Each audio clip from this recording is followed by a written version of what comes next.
Te salut! Te invit să discutăm despre un subiect pe care l-am intitulat generic ferm versus agil sau rigid versus flexibil. Vedeți, povestea asta cu flexibilitatea sau cu agilitatea este prezentă în multe culturi, iar artele marțiale o văd ca pe ceva extraordinar de pragmatic.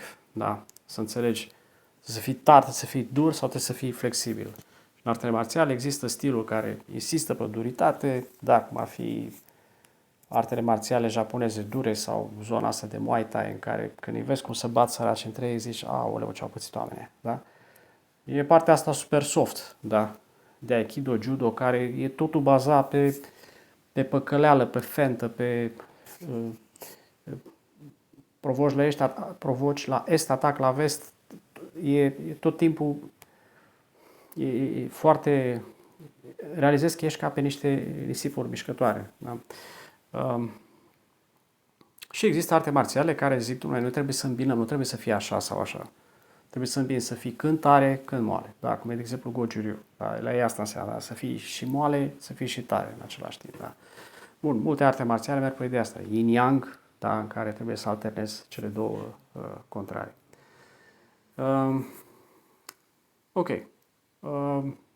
Despre a fi moale și tare. Am să vă dau câteva proverbe care sper să vă plac. Maestrul meu, maestru Fang Xuantong, spunea la un moment dat, cum e bine să fii tare sau moale? Zicea, păi trebuie să ne gândim la dinți și la limbă. La dintele este tare, limba este moale. Da? În schimb, omul când moare, dinții abia dacă mai găsești pe în gură câțiva, în schimb, limba până la ultima suflare încă îi merge. Da? Își păstrează viața în ea. Da? Deci cumva pe termen lung poți să fii tare, da? Dar pe termen scurt poți să fii tare, dar pe termen lung trebuie să fii agil ca să poți să o duci la cap. Da?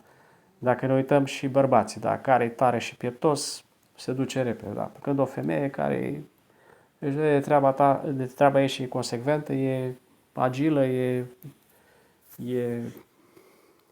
umilă, smerită, da, ea o duce până la adânci bătrâneți și e pe picioare, da?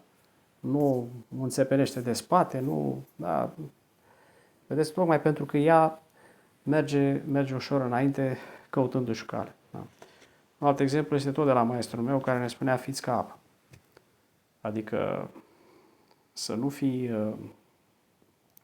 să iei practic forma oricărui vas în care te afli. Așa face apă. Da? Deci cumva să fii tot timpul adaptabil la situație. Ceva important. E ceva cheie și în cartea celor în Arta Războiului, de Sun Tzu, la fel se vorbește de adaptare, da? Care este ultimul element.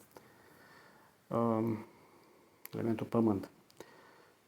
La fel, între moale și tare, în proverb japonez care zice că până și funia de la fântână ajunge să tocească marginea de piatra fântânii. Da? Ghizdea, cum se zice, până în anumite zone. Deci o funie care e o cârpă, da? Poate să tocească piatra. Deci, vedeți, e o cum să-i spun, dacă aparent tarele este superior, aceste proverbe vin și spun că moalele, de fapt, pe termen lung poate să câștige. Da? E ca în povestea broaștei țestoase și a iepurului, în care, mă rog, lucrurile acolo se interpretează până șmecherea, sau mai exact, experiența versus a fi începător. Da? Apropo de asta, am auzit un proverb de curând care mi-a plăcut, tibetan, care zice că omul tânăr vede bine, iar cel bătrân vede departe. Foarte frumos spus. Da? Dar asta este vorba mai degrabă de maturizare spre înțelepciune. Acum, între a fi moale și a fi tare, dacă noi discutăm despre educație și carieră. Păi, odată despre a fi flexibil, da? Referitor la om, referitor la organizație. Păi, referitor la om, a fi flexibil înseamnă că ai făcut o chestie și ești bun în ea, dar la un moment dat nu se mai cere treaba aia. Atunci trebuie să te adaptezi. trebuie să faci altceva. Da? Să schimbi un nou rol, o nouă echipă, să schimbi firma. O relocare iar ține de flexibilitate. Da? Te muți dintr-un oraș în altul pentru că ceea ce știi tu să faci nu se mai caută în orașul ăla. Sau invers, e o nevoie fantastică la o distanță anume și te plătesc ea de nu știu câte ori mai bine, numai să te duci acolo. Și faci chestia asta. Da? Ține de flexibilitate. Da? Flexibilitatea la fel. La nou. Apare o metodă nouă și tu zici, lasă-mă, lăsați-mă voi poveștile astea, că eu știu cum să face treaba. Istoria tehnică arată că dacă nu ești flexibil, te duci la fund. Da? Bun, referitor la acum la nivel de organizație. Înseamnă a fi flexibil, înseamnă să fii flexibil într-un mediu în care tu ai constrângeri care te limitează. Ai constrângeri de costuri, ai constrângeri de planificare, de calitate. Trebuie să știi, nu faci treabă de calitate, dar să negociezi lucrurile în așa fel încât să-ți vezi și tu saci în căruță și să și livrezi. Cum să faci chestia asta? Nu e ușor, dar ține de o anumită agilitate, da, în a negocia niște lucruri. Pe de altă parte, ai un mediu în care poate să apară niște restricții legislative, apare un război comercial, apare un război știu eu de care, da? În care tu trebuie să te repliezi, să te adaptezi rapid, pentru că altfel dispar din piață dacă nu știi să te adaptezi. Da? Iar lucrurile astea sunt cu atât mai greu de realizat cu cât e firma mai mare. Fie normal. Într-un fel te strecori cu o motocicletă în trafic, în alt fel cu un autobuz sau cu un tir. Da? E normal. Da? Nu poți să ai un tir să fie și agil în același timp. E greu. Da? Totuși, agilitatea la nivel macro se poate face. Da? Cum? La fel nu discutăm acum. Da? Că povesteam de legi. Uniunea Europeană este recunoscută prin faptul că are un mediu legislativ foarte rigid și de la o idee bună care vine, dezvoltă așa un aparat uriaș în jurul ei care tinde să te sufoce. Da? A fost, de exemplu, povestea asta cu GDPR, în care de la niște reguli generale de protecție a datelor personale s-a făcut așa o armată în jurul lor. Da? Și sunt multe alte chestiuni de genul ăsta în care de la o idee bună, da, s-a ajuns să se exagereze și să facă așa un fel de cazemate, da, în care stai cu frică că, aoleu, oare eu ce alt regulament am mai încălcat, oare ce altă lege n-am mai respectat. Da? Tu în loc să-ți faci, să te ocupi de business-ul tău, stai să te ocupi de tot felul de chestii astea, care sunt legale. Da.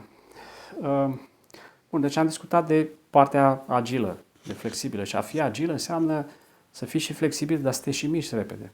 Da? Iar viteza este ceva extraordinar de important. Acum despre unde trebuie să fii rigid. Păi, după mine, ar trebui să fii rigid în primul rând în ceea ce privește principiile. Pentru că, să și zice, n-ai principii, n-ai coloană vertebrală. Un exemplu ar trebui să fie customer focus. Adică pe tine trebuie să te intereseze mai mult decât business-ul tău, trebuie să te intereseze clientul. Dacă te interesează clientul, atunci și business-ul îți va merge bine. Da. Un alt lucru unde n-aș face rabat, da, ar fi cultura organizațională.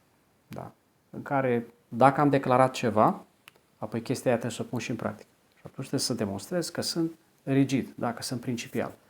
Nu, păi stai să vedem, a greșit. Păi cine a greșit? Păi stai mă, cu ăla vreți să începeți și voi.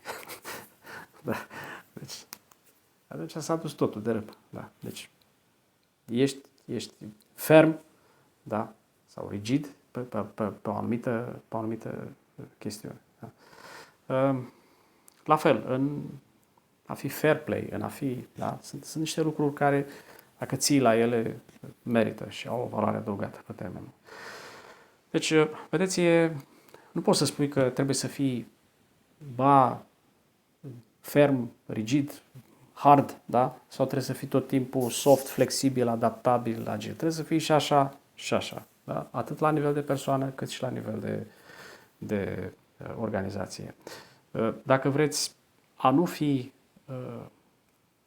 ferm în anumite chestii, ca și cum n-ai avea căpătâi, ca și cum n-ai avea coloană vertebrală, ca și cum ai fi un oportunist. Da? Iar a nu fi flexibil, a nu fi adaptabil, E ca și cum n-ai vrea să înveți lucruri noi, să inovezi, iar lucrurile astea trebuie să fie foarte valabile la chestiile care tu vrei să le faci pe termen lung. Da? Când tu îți faci o strategie pe termen lung, nu-ți bate în cui un plan. Zici, dom'le, cam asta am vrea să facem. Da? Să ai niște inițiative strategice care nu sunt un plan de acțiuni. Sunt niște lucruri care le ghidezi pe parcurs, da? Le ajustezi pe parcurs. Da? Ok. Deci vă urez să găsiți măsura corectă între a fi fermi și a fi adaptabil, da, flexibil. Vă mulțumesc, asta e tot. La revedere!